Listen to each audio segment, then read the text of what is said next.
आपण पाहताय AB9 मराठी, आवाज मराठी माणसांचा। गाणं म्हणण्यापलीकडे मंगेशकर कुटुंबांचं काहीही योगदान नाही। विजय वडेट्टीवार शेतकरी यांच्याविषयी वडेट्टीवार यांच्या प्रतिक्रिया। राज्यात अवकाळी पावसामुळे रब्बी पिकासोबत उन्हाळी धानाचं सुद्धा नुकसान। उत्तर महाराष्ट्रात डाळिंबासोबत भाजीपाला पिकाचं सुद्धा नुकसान झालेलं आहे। दुसऱ्यांदा अवकाळी पाऊस महाराष्ट्रात झालेला आहे। मात्र पहिल्यांदा जेव्हा अवकाळी पाऊस महाराष्ट्रात पडला तेव्हा कुठलाही पंचनामा सरकारने केला नाही व तसा आदेश काढला नाही। दुश्मनासारखी ही सरकार शेतकऱ्यांसोबत वागत आहे।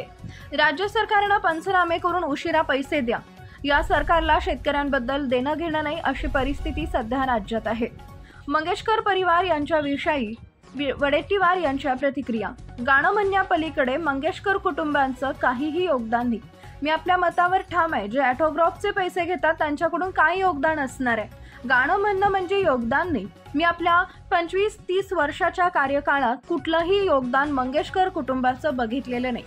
विशाल पाटील यांच्याविषयी प्रतिक्रिया। मंत्रिपदावरून ते गमतीनं बोलले, त्यांच्याशी माझं बोलणं झालेलं आहे, ते उपरोधक बोलले। सुधीर मुनगंटीवार यांच्याविषयी प्रतिक्रिया।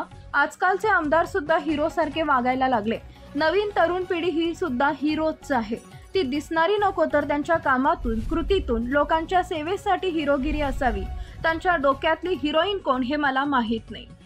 काही पाऊस पडतोय गेल्या 2-3 दिवसांमध्ये, काय पंचनामे होऊन मदतीच्या विषयी कळवा भाजीपाला काही खाण्याचं नुकसान नुकसान प्रचंड झालेलं आहे। अवकाळी पावसामुळे रब्बी पिकाचं नुकसान झालंय, उन्हाळी धान प्रचंड नुकसान झालंय। तिकडे उत्तर महाराष्ट्रामध्ये डाळिंबाचं नुकसान झालंय, भाजीपाल्याचं नुकसान झालंय। हे प्रचंड नुकसान होऊन आता हे दुसऱ्यांदा अवकाळी पाऊस आलेला आहे। पहिल्यांदा आलेला अवकाळी पाऊस आणि गारपिटीमुळे झालेल्या नुकसानीचे पंचनामे अजिबात सरकारने केले नाही, तसे आदेशही काढले नाही आणि अद्यापही कुठल्याच प्रकारचे आदेश दिल्याची माहिती आमच्याकडे नाही। म्हणजे सरकारला शेतकऱ्यांच्या संदर्भात सरकारची भूमिका काय आहे? असं दृष्ट सरकार का दुष्टपणे शेतकऱ्याशी का वागतोय सरकार?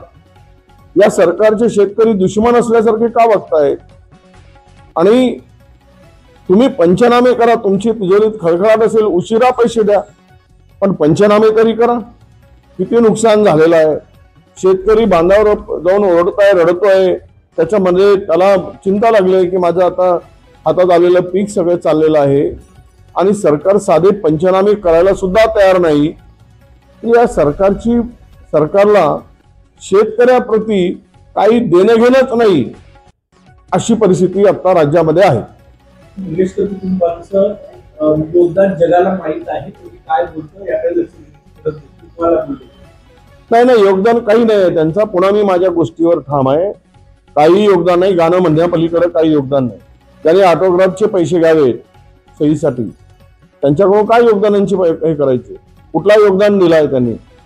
गाणं म्हटलं म्हणजे योगदान नव्हे आणि लोकांची सेवा कुठे असेल तर ते योगदान होईल। मला माहित नाही, मी तर नाही ऐकलं कुठला योगदान माझ्या 25-30 वर्षाच्या आमदारकीच्या काळामध्ये। त्यामुळे या कुटुंबाप्रती काही प्रेम आस्था असण्याचं काही कारण नाही। ते गमतीनं बोलले, माझा त्यांच्याशी संवाद झाला। ते म्हणले की गोरे जर अपक्षांमधून निवडून आलेत आणि मग एका पक्षात जाऊन मंत्री झाले तर उद्या मलाही, मी अपक्ष खासदार झालो आहे, मी पुढच्या वेळेस कुठल्या तरी पक्षात जाईल आणि मग तो मंत्री होईल, असं उपरोधिकपणे ते बोलले आहे, असं त्यांनी मला सांगितलं। बोलले की आमदारांच्या हातात लग्न लावून देणं तर त्या आमदारांचं लग्न हिरोईन सोबत आता आमदार जर आजकालचे आमदार हिरो सारखेच वागायला लागले, हेही तेवढंच खरं आहे काय? आणि नवीन तरुण पिढी ही हिरोच आहे आता, फक्त ते दिसण्याने नसावी, कामातून असावी आणि त्यांच्या कार्यातून, कृतीतून, समाजसेवेतून, लोकांच्या भल्यासाठी आणि विकासासाठी त्यांची कृती हिरोपणाची असेल तर नक्की त्यांना हिरोईन मिळेल। त्यांच्या डोक्यातली हिरोईन कोणती आहे मला माहित नाही, पण तरुण आमदारांच्या डोक्यामध्ये असलेली जे काही हिरोईन आहे ती हिरोईन त्या हिरोला, आमदारचं काम करणाऱ्या हिरोला, त्याच्या कामाला भाळून जर ती हिरोईन होत असेल तर शुभेच्छा आहे।